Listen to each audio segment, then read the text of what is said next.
Kaya asikasuhin, madaliin nyo na, oh. Sa tingin ko sa tingin ko lang naman mga bossing, ang dulot at hatid ni Marcoleta sa ating bayan, pinsala na ho eh. Biruin mo, tingnan mo yung mga nananahimik doon sa Kalayaan.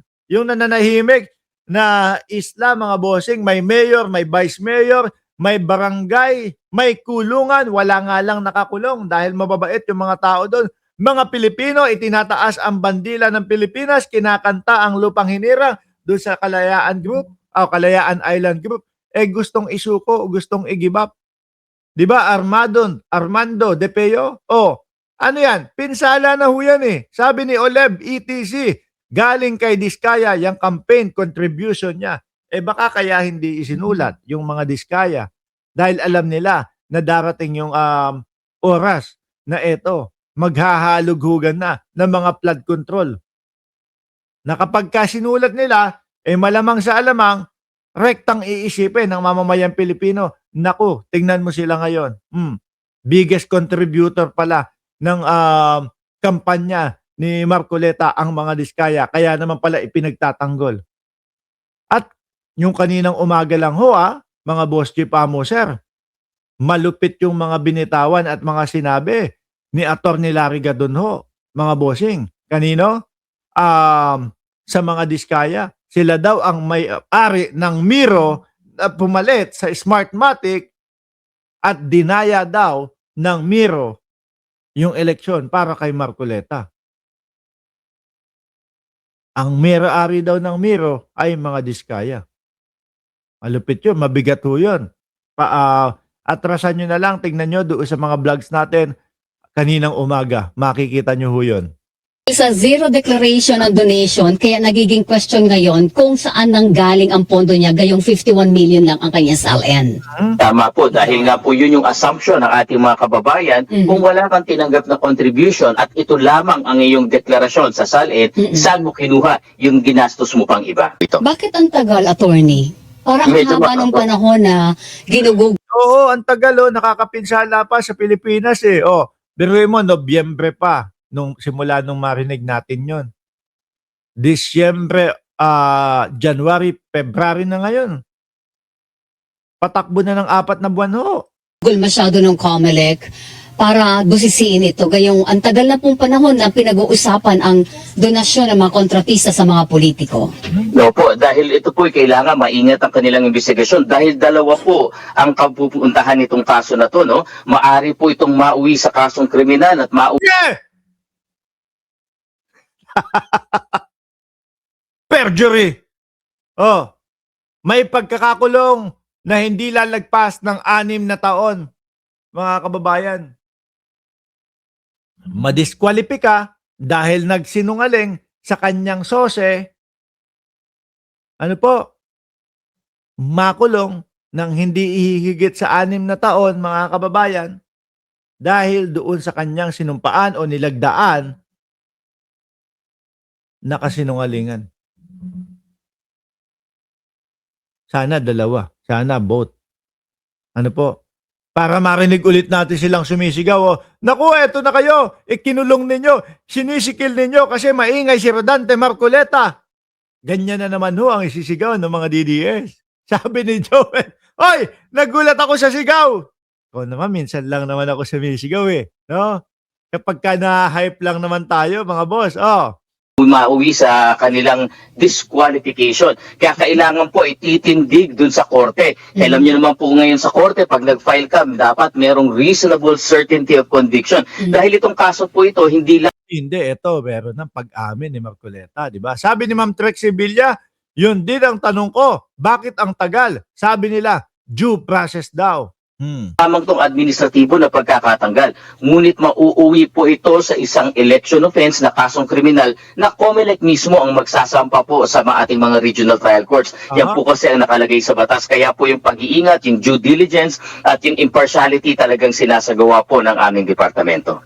Ayan, ulit muli.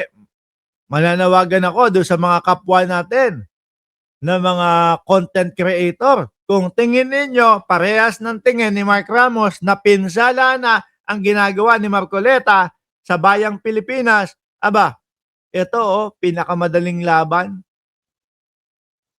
Di ba? Eto mismo si Marcoleta na ang umamin para para madiskwalipika siya, 'di ba? Para makulong sa kasong perjury kung sakali. Oh, Kaya lang, Weng, ang sinasabi nga, impression na hina yung batas. O kaya, gumawa sila ng batas na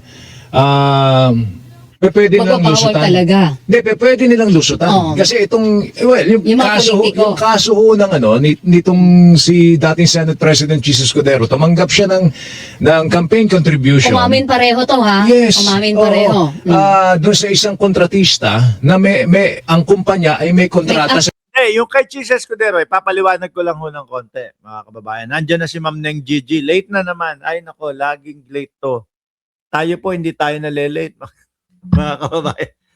Yung kay Cheese Escudero, may loophole daw talaga eh. No? Si Lubiano, nagbigay sa kanya ng 30 million. Kung di ako nagkakamali, doon sa eksaktong pera. 30 million. Kung magkano man yung ibinigay.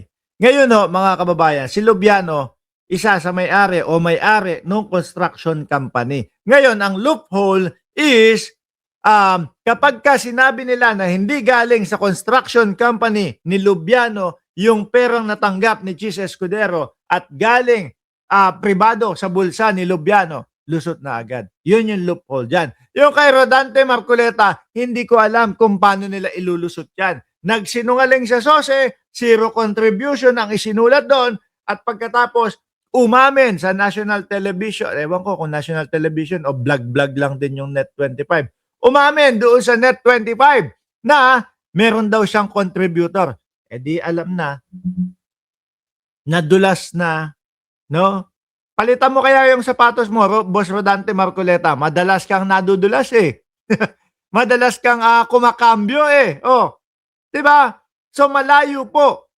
Yung Ketchis, alam natin na may loophole, pero yung kay Rodante Marcoleta, ewan ko na lang ho kung paano nila lulusutan ito.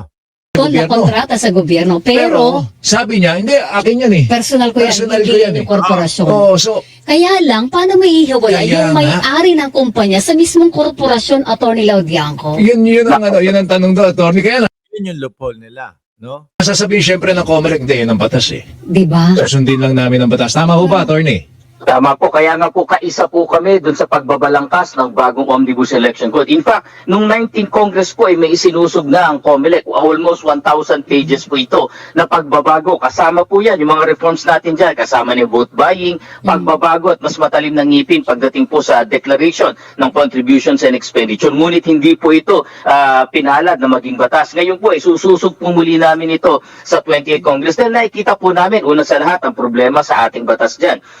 Tulak nyo na yung kay Marcoleta, bigyan nyo kami ng timeline kung kailan mauumpisahan na yan dahil araw-arawin namin kayo. Sabi ni Janelle Van der Herst, 88 like. Aba, may 88 ka pa. Bayani Agbayani yun ha. Shout out sa iyo. 88 yung kanyang like. Parang unilateral declaration, talagang manggagaling lamang dun sa mga kandidato. Kaya po medyo nahihirapan ng COMELEC saan kami kukuha ng pagbangga dito kung sakaling yung mga naideklara hindi rin nakapagsusumite ng mga hindi rin sila required na mag-file ng kanilang mga contributions and expenditures. Kaya po ang layunin namin, mas mahigpit, batas na may mas pangil po dito, mas malalim na kapangyarihan sa COMELEC para kumuha ng ibang ebidensya. Alam nyo, sa nakikita ko na pag-udlot-udlot at pinapatagal nila Marcoleta, isa lang yung huyan sa indikasyon na nakikita ko na hirap silang ipagtanggol yung patungkol dyan sa SOSE na yan. Hirap silang ipagtanggol. Tingnan mo nga yung kay Inday Sara Duterte, mga boss chief mo, sir, di ba?